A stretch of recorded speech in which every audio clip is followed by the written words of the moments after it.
Pues aquí todo el tiempo desde que yo nací ha habido cactus, ¿no? Mi papá fue la persona en la que yo vi por primera vez un cactus, ¿no? Tenía en el patio de la casa muchas de estas plantas, inclusive algunas todavía son de aquella época.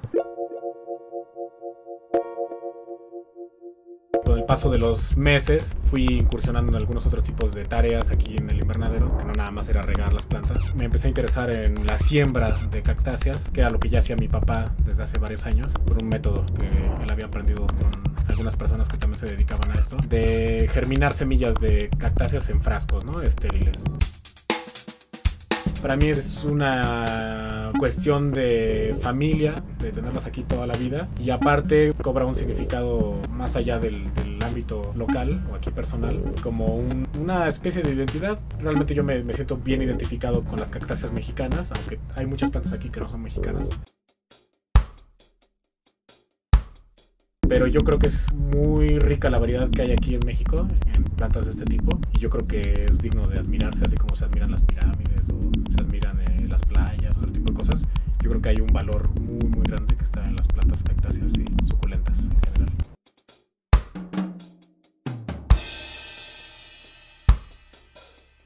Son plantas que están acostumbradas a vivir en entornos de temperaturas muy extremas.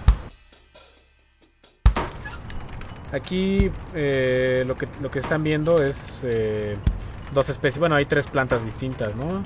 Tengo de este lado una planta del género Stenocaccus, muy característico porque desarrolla esas costillas muy delgadas, muy apretadas, que le dan un aspecto como de cerebro. Y de este lado tenemos una planta de una talla más pequeña, es de un género que se llama Turbinicarpus, del norte de la República sobre todo, y generan cuerpos más pequeños, flores muy interesantes, espinas más delgadas, más suaves y no tan rígidas como estas, ¿no? De este lado esta otra planta es un poco más extraña a mi parecer, aunque esto parece bastante extraño ya. Es una planta que se llama Villadia batesi. Es una planta suculenta mexicana que no es una cactácea, pero que sí tiene estas características de la suculencia, ¿no? Sus diminutas hojas todas tienen un pequeño almacén de agua.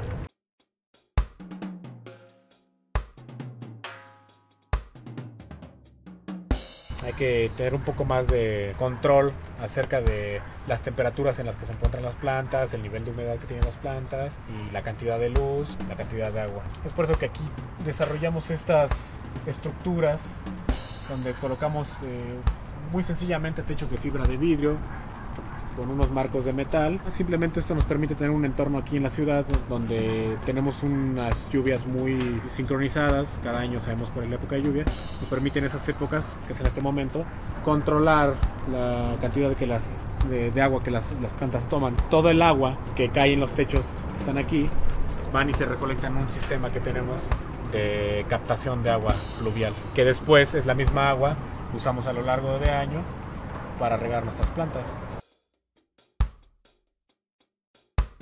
Este género que se llama Mammillaria es el género más grande de toda la familia, es el género que tiene más especies y tiene formas muy distintas, muy variadas, pero a la vez tienen una característica en común, ¿no? En este caso, esta Mammillaria se le conoce como Mammillaria plumosa porque sus espinas son tan suaves, son tan tersas y tienen además la apariencia de plumas, y es por eso que le pusieron este nombre, ¿no? De Mammillaria plumosa. Realmente parece como si fueran unos pollitos ahí arrinconados ahí.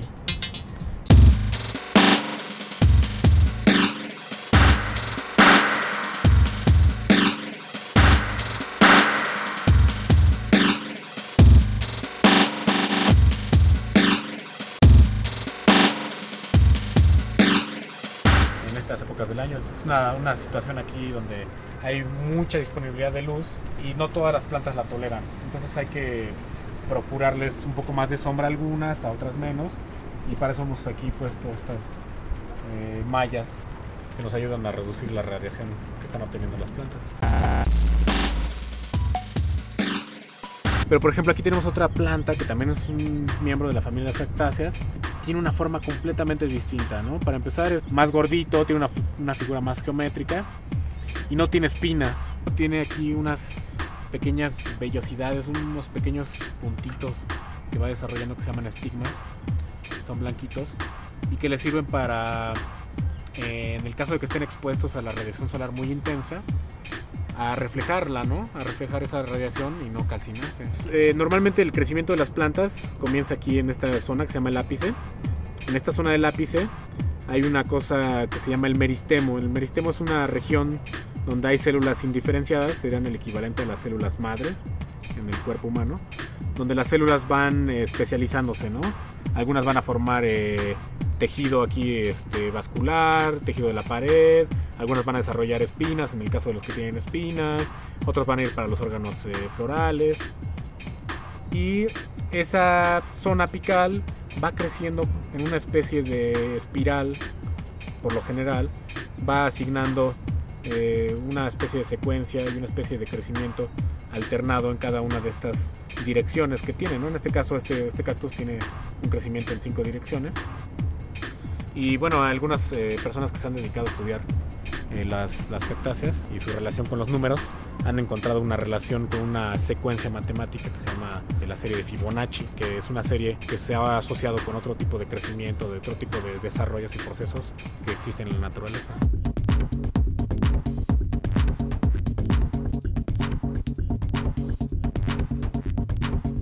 Todo este tipo de plantas por lo general entran en una etapa de reposo hacia el otoño, hacia el invierno. Los días son más cortos, hay menos luz y también coincide con la época en que es época de sequía aquí en México. Entonces, sobre todo las cactáceas mexicanas entran en una etapa de reposo, donde hay que regarlas poco, hay que evitar hacer técnicas de trasplante o de injerto.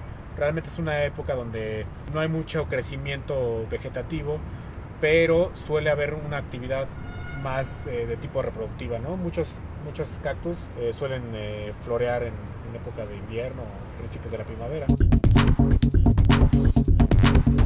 Este tipo de cactus son muy resistentes a la radiación solar. Ellos pueden estar aquí debajo del sol unas, no sé, 14, 15 horas continuas de sol y desarrollan esta espinación muy amarilla, muy rígida, muy intrincada, que prácticamente hacen imposible que uno pueda tocar la planta, ¿no? Finalmente esa es la finalidad de las espinas en un cactus, que al ser plantas que habitan entornos muy áridos, con muy poca disponibilidad de agua, necesitan desarrollar un mecanismo, o fueron desarrollando un mecanismo con el paso de los años, que les permite defender esa agua que han ido recolectando, ¿no?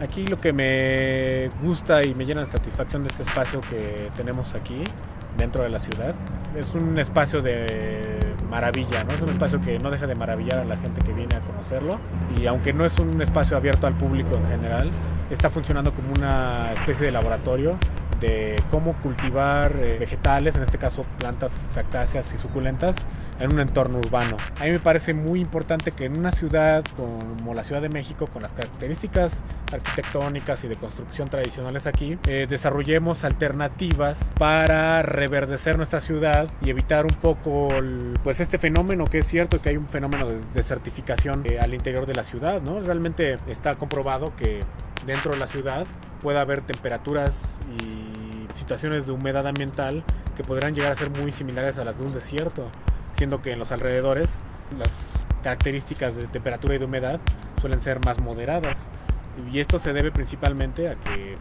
hemos creado unas superficies de concreto, de asfalto, que reflejan mucho la luz y que han creado una especie de desierto artificial aquí.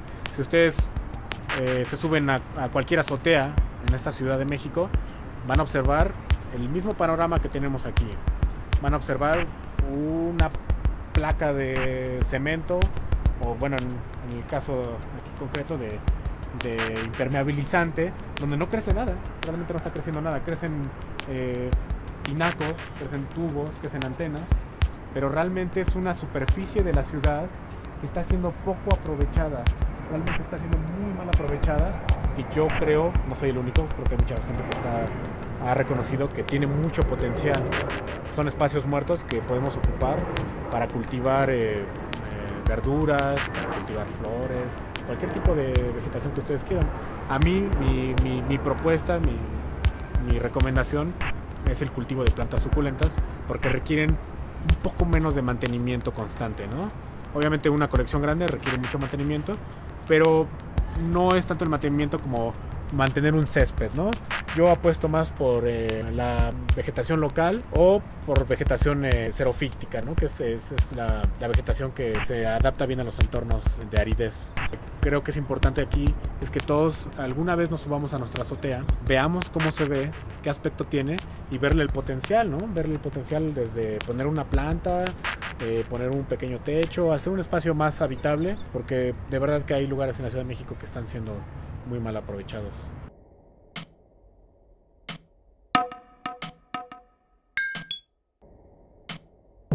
Esta planta aquí donde estamos en Harto Cacto tiene unos 8 años, yo creo, pero esta planta me la traje precisamente de un pueblo ahí cerca de la ciudad de Texcoco, donde estaba tirado, ¿no? Al lado precisamente de una de estas bardas estaba tirada la parte central y tiene marcas de machete. Por ejemplo, si ustedes lo ven aquí de este lado, es una planta que estaba usándose para una barda. Esta especie de cicatriz aquí con una herida es una herida de machete. Entonces lo que hace la gente en esas zonas es que cortan la punta y al cortarla estimulan el desarrollo de 2 nuevos brazos o más brazos, ¿no? Como les decía, la punta se puede entonces colocar en el suelo y ella misma a su vez echa raíz y acelera un poco este proceso de crear una barda. Entonces este cactus es realmente originario de una barda de aquellas, ¿no? de pueblo. Y cuando yo lo encontré, llevaba, yo calculo que por lo menos un año acostada en forma horizontal, sin nada de agua, sin nada de raíces, y la planta estaba viva, ¿no? Realmente son plantas que si tú le cortaras su suministro de agua, podrían estar sin beber gota de agua durante unos 2 o 3 años, ¿no? Sin ningún problema. Finalmente ese va a ser el proyecto a largo plazo, tener un lugar donde la gente pueda recurrir a adquirir plantas y semillas y también información, ¿no? Desde libros, revistas y todo lo relacionado con el mundo de este tipo de plantas. Ahora ya tenemos un sitio en internet, particularmente en Facebook. Los que estén interesados pueden visitar nuestro sitio en Facebook de Harto Cacto y ahí pueden obtener información sobre plantas, sobre tips de cultivo y algunas consejos o ideas de lo que se puede hacer aquí en la Ciudad de México para tener una colección de este tipo.